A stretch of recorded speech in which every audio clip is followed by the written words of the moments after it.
নমস্কার বন্ধুরা, আমি অর্চনা। আমার চ্যানেলে আপনাদের স্বাগত। তো আজকে আমি তৈরি করব সুজি দিয়ে মিল্ক কেক। এটা খেতে কিন্তু দারুণ লাগে আর খুবই সহজে তৈরি হয়, যে কেউ বানিয়ে নিতে পারবে। তো চলুন দেখে নেওয়া যাক আমি কিভাবে এই মিল্ক কেক তৈরি করি। এখানে কড়াই বসিয়েছি, দিয়ে দিচ্ছি ঘি। অবশ্যই ঘিটা দেওয়ার চেষ্টা করবেন, না ডালডা দিলেও হবে। এরপর দিয়ে দিচ্ছি সুজি। এখানে আমি 1 বাটি সুজি নিয়েছি, আর ঘিয়ের পরিমাণটা একটু বেশি নিতে হবে। আর এখানে যদি তেল দেওয়া হয়, তেলের একটা কেমন গন্ধ হবে।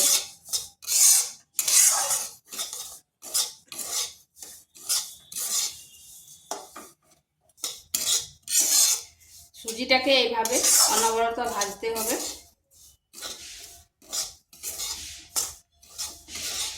এটা কিন্তু বেশ কিছুক্ষণ ভাজতে হবে, এর কালারটা একটু ব্রাউন কালার হবে।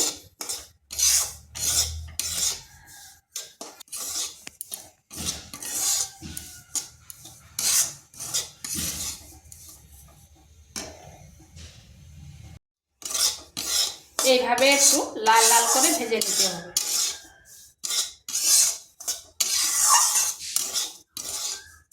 এটা আমার হয়ে গেছে। এরপর নামিয়ে এটাকে ঠান্ডা করে নিতে হবে। এরপর এখানে একটা চিনি সিরাপ করব। এখানে নিয়েছি হাফ বাটি চিনি, আর নিচ্ছি 1 বাটি জল। সিরাপটা কিন্তু আমি খুব বেশি ঘন করব না, জাস্ট চিনিটা যাতে গলে যায়।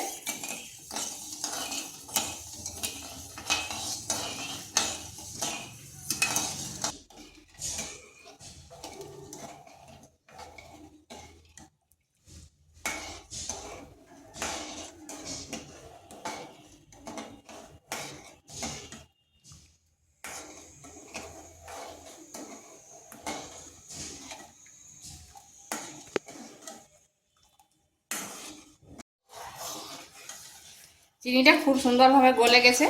এরপর এটা আমি নামিয়ে দিচ্ছি।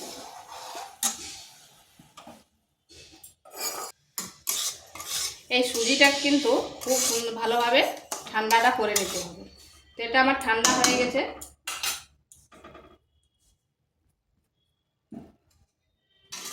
এরপর এখানে দিচ্ছি 2 প্যাকেট 10 টাকা দামের আমুল দুধ। এটা খুব ভালোভাবে মিশিয়ে নিতে হবে, যাতে না দলা পেকে যায়।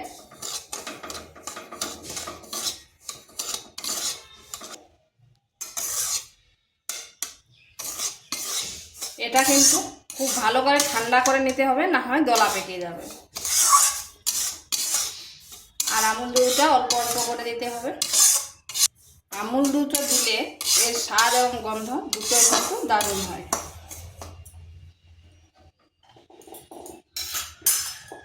এরপরে ঠান্ডা অবস্থাতেই আমি ওই চিনি সিরাপটা দিয়ে দিচ্ছি।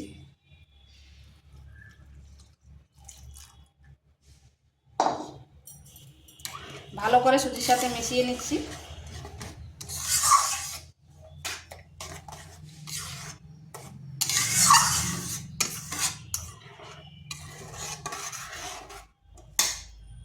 এরপর গ্যাসটা জ্বালবো।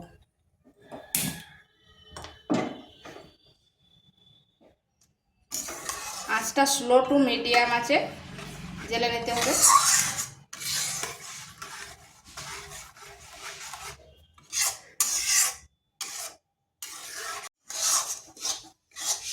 এইভাবে সুজিটা নেড়ে নেড়ে একটা শক্ত ডো করতে হবে। এখানে দিয়ে দিচ্ছি বেকিং পাউডার। 1 চামচের 3 ভাগ, 3 ভাগের 1 ভাগ দিচ্ছি বেকিং পাউডার। তাতে মিল্ক কেকটা খুব ফুলবে ভালো, আর খুব স্পঞ্জিও হবে। আর এটাকে এইভাবে দেওয়ার পর অনবরত নাড়তে হবে।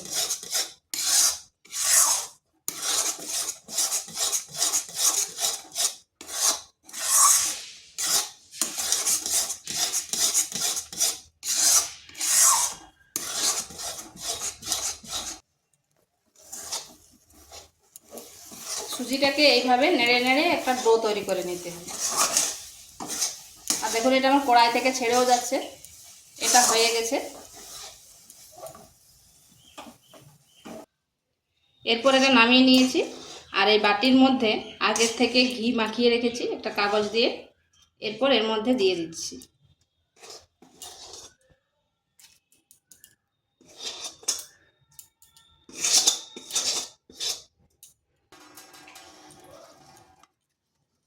এটা ভালোভাবে এভাবে করে নিতে হবে।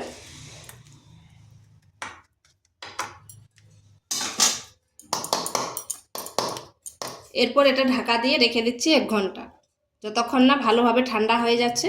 ঢাকাটা কিন্তু খুলবো না।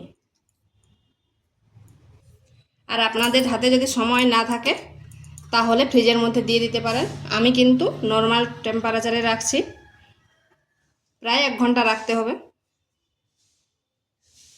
এটা 1 ঘন্টা হয়ে গেছে, দেখুন কি সুন্দর হয়েছে। এরপর একটা থালাতে উপর করে নিচ্ছি।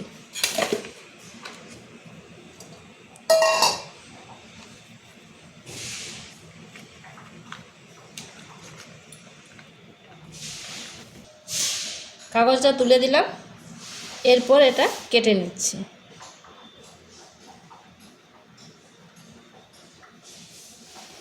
আপনারা যেরকম পারেন শেপ দিবেন।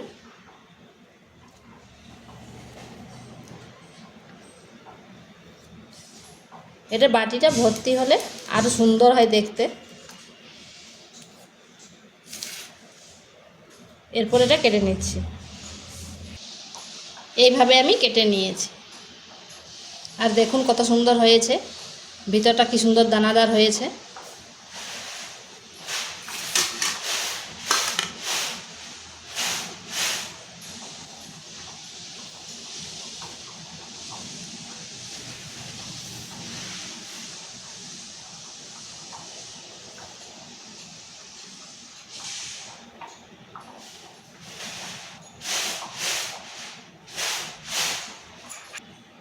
এরপর এর উপরে আমি একটা করে কাজু দিয়ে দিচ্ছি।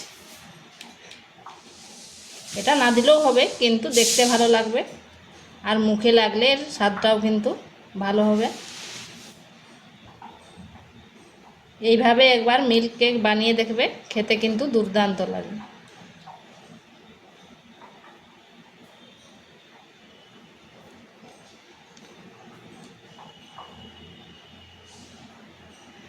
তো ভিডিওটা ভালো লাগলে লাইক, শেয়ার, কমেন্ট অবশ্যই করবেন। আর নিত্য নতুন রেসিপি পাওয়ার জন্য চ্যানেলটিকে সাবস্ক্রাইব করবেন।